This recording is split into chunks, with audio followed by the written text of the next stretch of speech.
Nag-curl agad, ang bilis ah. Hindi ko alam kung tama itong ginawa ko. Uy, ang tagal na nga. Ay, kulot na kulot. Oh my gosh, ang ganda! Guys, parang may future siya. Gaano ka-curled ba? Needs improvement pa ako pagdating sa pagka-curl. Kasi medyo, ano yan sis? Good morning, Charlie.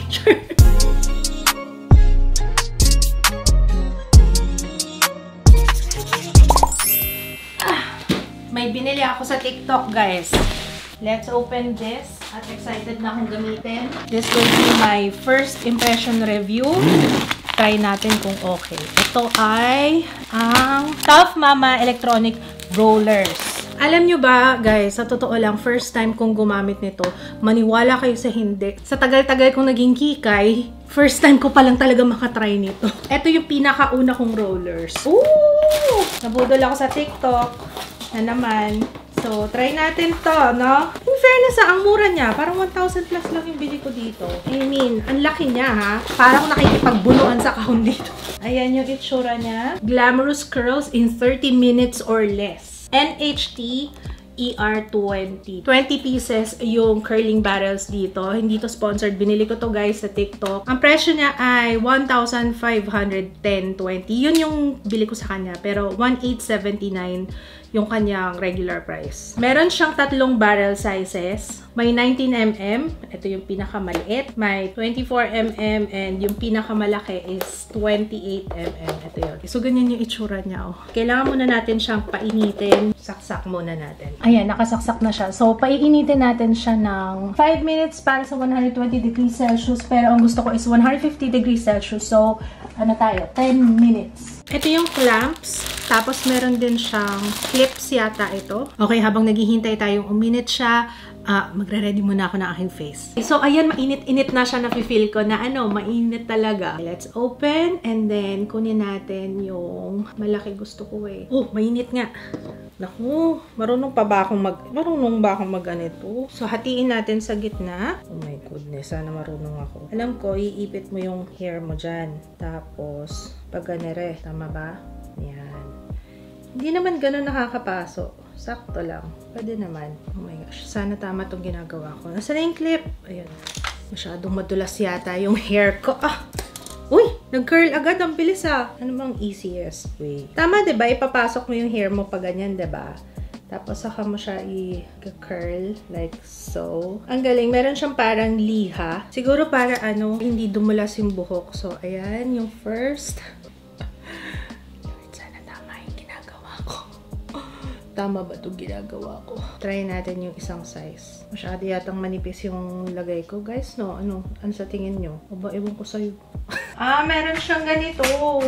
Gagamit ko yung parang clamp thingy. Yun. Okay.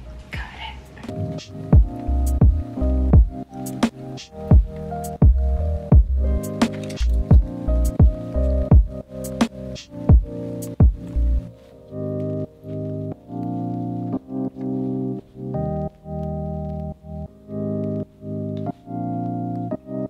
Sanay din ako dito.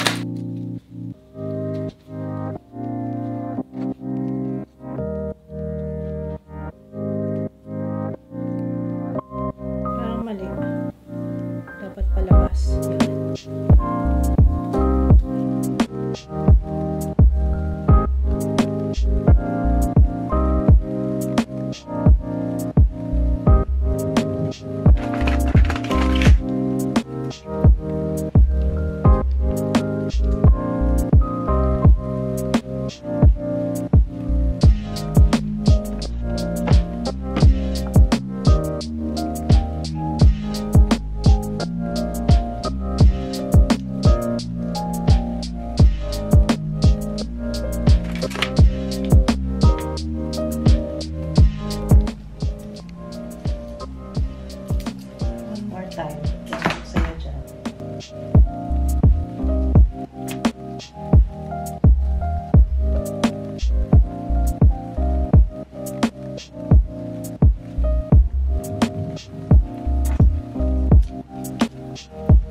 ko alam kung tama tong ginawa ko. Basta ang way ng pag-curl ko is always away from my face. Hopefully, okay siya, no? Yun lang yun. Okay na to. Oo, kasi ubos naman na yung buhok ko, no? Ang worry ko lang is lahat is nandito.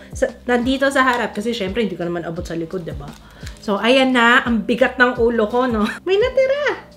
Pero ayos lang yan. Bangs lang naman yan. So, babalik ako mamaya after ilang minuto. Siguro pagkatapos ko na lang na makeup ko, tapos saka natin tanggalin, no? Eto na. Magkakaalaman na tayo, no? Nahirapan na akong bigat, eh. Pwede na ba yun? Or naka 10 minutes pa lang tayo? O sige, tingnan natin kung okay na, ha? 10 minutes? Let's see. Oh, uy, ang tagal na nga. Ay, kulot na kulot. Pwede na nga. Okay. Wait lang, tanggalin ko lang lahat. Oh, ay! Pag ako nasanay na ako dito, naku, asahan nyo ta. Araw-araw kulot ang nanay nyo. Tanggalin muna natin lahat. I'm so excited. I just can't hide it. Oo, sobrang curl na. Oh my gosh, ang ganda! Kung ganito kadali, naku, everyday. Ay, talaga everyday kulot ang nanay. Nakikita ko na ito madalas, kaso ewan ko, hindi ako bumibili. Hindi, wala kasi sa mall. Eh, nakita ko kagad. Nung nakita ko sa TikTok to, ay, I need this in my life. You know? Na-excite ako, guys. Guys, parang may future siya. Mas gusto ko yung ganito kaysa yung pa-isa-isa na nagpa-plancha. Kasi kahit na nagme-makeup pa ako, o diba? Tipid sa oras. Tsaka hindi siya ganun kainit. Unlike pag-plancha directly, diba? Wait lang. Gusto ko kasi may volume eh. Gaano ka-curled ba? Wait lang. Ayusin natin, ha? Kasi sobrang curled eh. Hello! Ano ba to? Good morning, Charlie! Pang Charlie's Angels. Pang mga 70s na hairstyle yata itong ginawa ko. Brush lang natin. Kasi sobrang curled. Hindi maganda yung pagkaka-curl ko dito. Pero eto, carry naman to. Sobrang curled niya! Sa lang. Ang bilis mag-curl ng buhok. Ngayon lang ulit ako nag-curl ng ganito eh. Kaya naninibago ko. Kasi bleached yung aking hair. Ano yan? Sorry na. Needs improvement pa ako pagdating sa pagka-curl. Kasi medyo, ano to? Ano yan, sis? I like it. Para siyang mabilisan. Pang mabilisan na kulot-kulutan, you know? Pero sobrang curl. Next time, bibilisan ko lang. Buti na lang, hindi pa ako tapos mag-makeup actually. Sabi ko, baka kailangan ko na tanggalin. Baka sobrang kulot na. Yun na nga, sobrang kulot na nga. Kahit nakailang suklay na ako, kulot-kulutan talaga siya. So, anyway, eto na yung ating final, final look. Super kulot. Next time, gagawin ko, sandali na lang, ha? Sandaling-sandali lang talaga. Kasi itong level ng kulot na to, grabe. Anyway, I liked it. Nagustuhan ko siya. Oo. Needs improvement na lang yung way ng pag-curl ko. But, so, I like it. Oh, diba? I like. Good morning, Charlie. Okay, guys. So, ayun lang. Ilalagay ko yung link sa description box if you want to order. Pero I like it. Honestly, gusto ko siya. Hindi to sponsored ulitin ko. Pinili ko to. Kasi nga, nabudol ako sa TikTok. Pero I like it. Siyempre, ayan. Pagkatapos gamitin, babalik lang natin dito. O, diba? I like it. I like it. I like it. I like it. Tumatanggap na po ako ng mga request nyo. Hair tools. Hair tools first impression review. Okay. I like. Okay, ito lang talaga ang weird ng pagkaka-curl ko dito. Oh, ayan oh. Ano yan, sis? Anong tawag dyan sa ganyang curl? Hindi ko rin alam eh. So, ayun. Anyway, kung nakatulong tong review ko, thumbs up mo na rin yan. Kung meron ka request, feel free to comment down below. Yun lang, guys. Very, very short first impression review lang to. Sana na-enjoy nyo. I will see you again on my next one. Thanks so much. Bye!